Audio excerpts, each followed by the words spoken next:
ఒక major industry వచ్చినప్పుడు ప్రజాభిప్రాయ సేకరణ ఉంటుంది, భూములు ఉన్నా లేకపోయినా కూడా. ఆ గ్రామంలో అందులో భాగంగా వాళ్ళు గత 8 నెలల నుంచి 9 నెలల నుంచి కూడా వాళ్ళందరూ వ్యతిరేకిస్తున్నారు. మరి ఆ వ్యతిరేకిస్తున్న క్రమంలో ఉద్యోగస్తులపైన దాడి జరిగిందని మనం చూస్తూ ఉన్నాం. ఆ దాడిని మేము చింతిస్తున్నాం, ఆ దాడిని మేము ఖండిస్తున్నాం కూడా. అదేవిధంగా ఎమ్మెల్యే గారిని పైన చేసినటువంటి దాని మీద కూడా ఖండిస్తూ ఉన్నాం. ఉద్యోగస్తుల మీద దాడిని ఎప్పుడు కూడా మేము మా పార్టీ తరఫున ప్రోత్సహించలే. ఫారెస్ట్ డిపార్ట్మెంట్ అధికారుల మీద దాడి చేస్తే స్వయంగా నాటి ముఖ్యమంత్రి గారు వారికి సరైనటువంటి అడవులకు మీరు ఒక్కరు పోకండి, మీకు బందోబస్తు తీసుకొని పోండి, బలగం తీసుకొని పోండి, ఆయుధాలు కూడా మీకు ఇస్తాం, పోలీస్ స్టేషన్ మాదిరిగా మీకు కల్పిస్తామని చెప్పి, రక్షణ కల్పిస్తామని చెప్పి వాళ్ళని పంపించడం జరిగింది.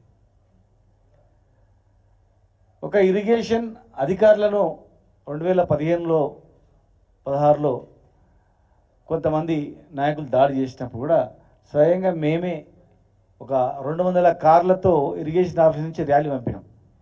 అంటే అందరు తెలియాలని, ఎవరు కొట్టొద్దు, దాడులు చేయొద్దు, ఏదంటే ఇవ్వండి, అధికారులు పని చేయకపోతే పై వాళ్ళకు ఫిర్యాదు చేయండి అని చెప్పి. మొన్న 15 రోజుల క్రితం మేము గద్వాల వెళ్ళినప్పుడు ఇట్టికాల ఎంఆర్ఓని ఒక కాంగ్రెస్ నాయకుడు కొట్టినని మా దగ్గరకు వచ్చి, నేను స్వయంగా ఫోన్ నెంబర్ తీసుకొని అతను మాట్లాడినా. ఆయన పని చేయకపోతే కలెక్టర్ చెప్పండి, చీఫ్ సెక్రటరీ చెప్పండి, లేదు మన జిల్లానే కదా ముఖ్యమంత్రి గారు దృష్టి తీసుకెళ్ళండి, ట్రాన్స్ఫర్ చేయించండి, కొట్టే అధికారి మీకు ఎక్కడదని.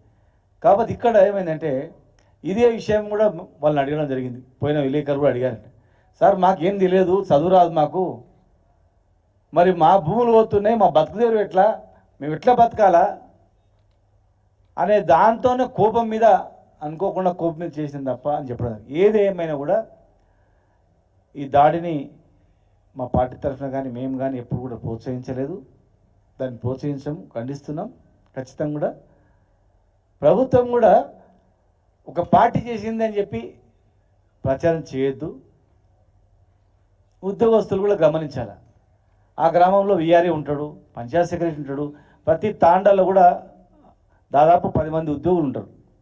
మీరు కావాలంటే వాళ్ళని అడగండి, ఒక పార్టీగా డిసిజన్ తీసుకున్నదా, ఒక పార్టీ కార్యకర్తలే వద్దన్నారా, మిగతా పార్టీలన్నీ సహకరించినాయా, ఇండస్ట్రీ కావాలని కానీ భూములు ఇస్తామని కానీ సహకరించినాయా, ముక్కుమ్మడిగా గ్రామమే తీర్మానం చేస్తే అడగండి. కనుక దీన్ని ఒక ఉద్యోగస్తులు ఒక రాజకీయ పార్టీ చేయించింది అనేటువంటి కోణం చూడొద్దని చెప్పి, ఎవరు దాడి చేసినా, ఈ పార్టీ కాదు మా పార్టీ అయినా, ఏ పార్టీ అయినా, కాంగ్రెస్ అయినా, బీజేపీ అయినా, బీఆర్ఎస్ అయినా, వాళ్ళు తెలియక చేసినా తెలిసి చేసినా పొరపాటే. కానీ మరి యంత్రాంగం కూడా ఒక గ్రామం పోయేటప్పుడు ఆ గ్రామ పరిస్థితులు కూడా పరిశీలించుకోవాలి. ఎవరో చెప్పగానే పోతున్నాం అనేది కూడా తప్పు కదా. పోలీస్ ఉంది, రెవెన్యూ డిపార్ట్మెంట్ ఉంది, విఆర్ఏలు ఉంటారు. కనుక దాడిని ఒక పార్టీ అని చిత్రీకరించి నమ్మొద్దు. అన్ని పార్టీ కార్యకర్తలు, అక్కడ ఉన్నటువంటి వాళ్ళు చదువుకున్న వాళ్ళు లేని వాళ్ళందరూ ఆక్రోషంతో సడన్గా చేసినారు మేము భావిస్తున్నాం. తప్పు చేసినా, ఎవరు చేసినా తప్పే, దాన్ని ఎవరు సమర్థించట్లేదు. 100% మేము ఎప్పుడూ సమర్థించలేదు. మేము 10 సంవత్సరాల ప్రభుత్వ హయాంలో కూడా ఏనాడు కూడా ఎవరైనా దాడి చేస్తే అసెంబ్లీలో మేమే మాట్లాడినాం, మా ఉద్యోగస్తుల మీద దాడి చేస్తారా, ఏమనుకుంటున్నారని చెప్పి. కనుక ఈరోజు కూడా దయచేసి ఫ్యూచర్లో కూడా ఇటువంటి పరిస్థితులు వచ్చినప్పుడు మీరు వివిధ రూపాల ఉద్యమాలు చేయాలి తప్ప ఇలాంటి మంచిది కాదు.